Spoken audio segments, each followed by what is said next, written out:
অসহায় চেহারার এই মানুষটি আর কেউ নয়, তিনি হলেন রাজাপুর বালিয়াপাড়া গ্রামের হতদরিদ্র প্রতিবন্ধী বেনজুর রহমান ওরফে বেনু।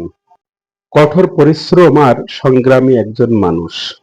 সংসার চালানোর জন্য রয়েছে ছোট্ট একটি মুদি দোকান। ছোট্ট এই দোকানের উপার্জনের টাকা গত রাতে টিন কেটে দুর্বৃত্তরা চুরি করে নিয়ে যায়। আপনার এখানে দোকানে মূলত টাকা ছিল কত? সেটা তো আমার বোধহয় হাজার 2-3 টাকা কম হবে 4,000-এর বোধহয় 37 না 36 এরকম হবে।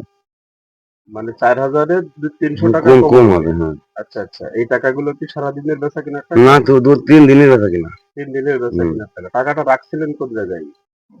ক্যাশ বাসে 5,000 কয়টন মধ্যে। কৌটা, ওই কৌটাটা কই? এই কৌটার মধ্যে ছিল। আর টাকাটা নিয়েছে কোন জায়গা থেকে? ও দেখো পাগল।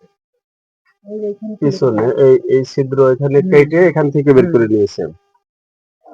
আপনার এমনি প্রতিদিন এই দোকানে বেচা কিনা হয় কত টাকা? তো বলা যায় না, 700 হয়, 800 হয়, 1,000 হয়ে যায়। আচ্ছা আচ্ছা, মানে আপনি কি কাউকে সন্দেহ করেন এই চুরির বিষয়ে? এলাকার কেউ হবে এরকম কি আপনার মনে হয়? না না না।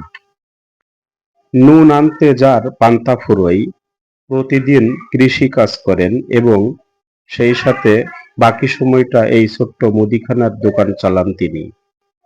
3 থেকে 4 দিনের উপার্জনের টাকা প্রায় 4,000।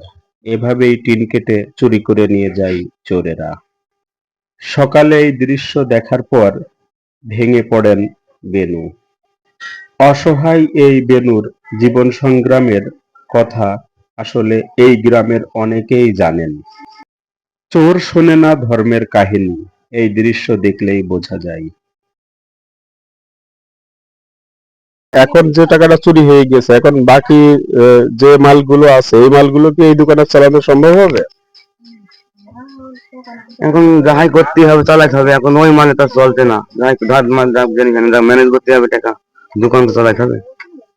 এই চুরির বিষয়ে আপনার কি সরকারের কাছে কিছু বলার আছে? যে এই চোর চোর ধরা পড়ুক বা এর শাস্তি হোক, এই বিষয়ে আপনার কোনো কিছু বলার আছে? ধরা পড়ুক, ধরা পড়ুক। তার এই কষ্টার্জিত উপার্জনের টাকা আপনাদের কাছে সামান্য হলেও তার কাছে কিন্তু সামান্য নয়। এলাকাবাসী চান এই সকল চোরকে ধরে আইনের আওতায় নিয়ে আসা হোক। হাশেম রাজ, S24, চুয়াডাঙ্গা।